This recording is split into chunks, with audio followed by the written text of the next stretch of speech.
Welcome back, everyone, to a brand new Daredevil Born Again spoiler review here on Max Talks Movies. My name is Max Zinenberg. Today we're breaking down episode 7 of season 1 of Daredevil Born Again, Art for Art's Sake. My name is Max Zinenberg. Welcome back, everyone, to a brand new video here on Max Talks Movies. If you're new to the channel, please hit that subscribe button and ring that bell for notifications. I do movie, TV show reviews, out-of-theater reactions, box office shows, movie rankings. I'm so close to 300 subscribers, so please, guys, hit that subscribe button and ring that bell for notifications. Comment down below. What are your thoughts on this new episode of Daredevil Born Again? Are you liking the show? Are you not liking the show? Bold predictions here for the final 2 episodes of Daredevil Born Again. Let me know, or at least of season 1. Let me know in the comment section. Guys, also, guys, please hit that thumbs up button. So far in this show, it seems that I have been in the minority. Seems like a lot of people that are not completely digging this new season of Daredevil, and I have been really enjoying it.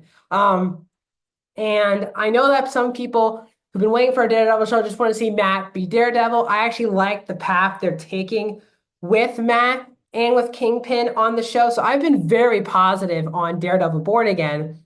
And I thought this was another very solid episode. It's not one of my favorite episodes of the series, but I felt like this was a very solid episode of television where this was all about finally getting to Muse, killing Muse, and giving credit to the cops, not Daredevil, in this episode. And I thought that the Kingpin of it, that whole side of the story was way more interesting than Matt in this episode. We have Matt and Heather in the shower to begin the episode, which I thought was a little weird. And then, which was an interesting way to start the episode. And then this also is about Matt detecting, Heather's face. So when he checks the pictures at Muse's lair, he can tell that Muse is drawing pictures of Heather. And we see the real Bastion, who is obviously the person behind Muse, played by Hunter Doohan. Hope I'm saying his name right. And I thought that scene was intense. Now, I will say this. I have really enjoyed Margarita Leviera, who plays Heather on the show. This was a weirdly acted scene. I don't know if this was her choice or the director's choice.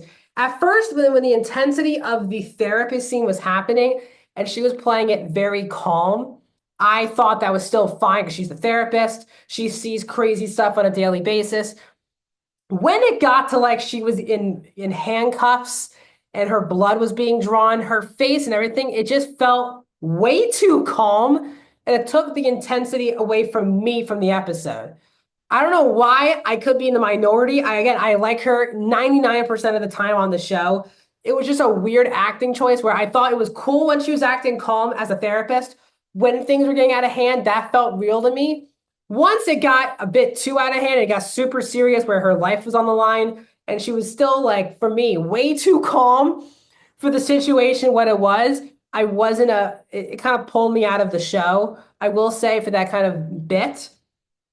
But I still very much enjoyed the show, this episode, learning about the true Muse, the fact that it was all about the fact that, the therapist helped him unlock who he is as a person. And she still stands by it. If you have to wear a mask, you are a coward. And obviously, she will realize soon that Daredevil and Matt are one and the same, and she'll have to make a decision if she is okay with that or not. But Matt obviously listens to it toward the end of the episode that, Fisk walks in and he is not happy that Daredevil is back because obviously he had that conversation with Matt a year ago that they're both done. As long as you are off the thing, you are not coming out being a vigilante. I won't have to worry about being basically Kingpin again.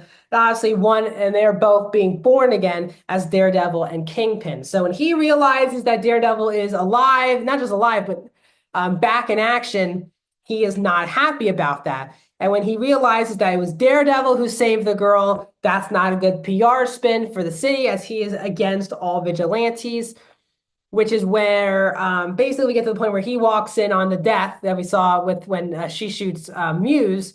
And the cop says Daredevil was obviously here. She obviously was not here alone. There's a lot of wreckage around here. And he says, actually, no one else is in here. And the cops save the day. And that's when Michael Gandolfini's character, Daniel, talks with BB, and it seems pretty cool at first. And he's like, "You actually screwed me, the first time you broke that story about the trash." And she says, "You were high," and he's like, "Shut up, shut up, shut up." Daredevil did not save the day and kill Muse. The cops did. And she says that's a bunch of BS. And that's when Daniel goes the good old Wilson Fisk Kingpin route. So obviously he's learning from the master. He's like, you have two choices. One of them is going to really help you and benefit your life moving forward. And the other option will ruin your life. And obviously, Daniel threatens BB to make sure that the cops that Fisk hired, they're the ones who killed Muse. They're the ones who saved the day, not Daredevil. And that is where we end the episode off at. So again, this all makes sense. I don't think this is a top tier episode of the show. I thought this got the job done. I thought the episode could have been a little bit more intense. I just didn't feel on the edge of my seat for this episode. Don't know why. I said the performance was a little bit weird towards the back half of the episode, but still, the episode itself was kind of missing something, in my opinion. I can't really I didn't feel as intense. I felt more intense with the Fisk Vanessa stuff, like when Vanessa basically tells the person who's been trying to kill Fisk where Fisk is, and then obviously Fisk knew that was going to happen. The Vanessa Fisk, that whole story has been more interesting than Matt's story in the last couple episodes, especially in this episode in particular. So I'm excited I think they're trying to build up to the eventual confrontation again between Kingpin and Matt, which I'm very excited for. The New York politics of it all, I very much enjoyed. This just wasn't one of my favorite episodes, but still, really enjoyed Daredevil Born Again. What are your thoughts on this episode? Let me know in the comment section, like the video, and I'll see you guys soon.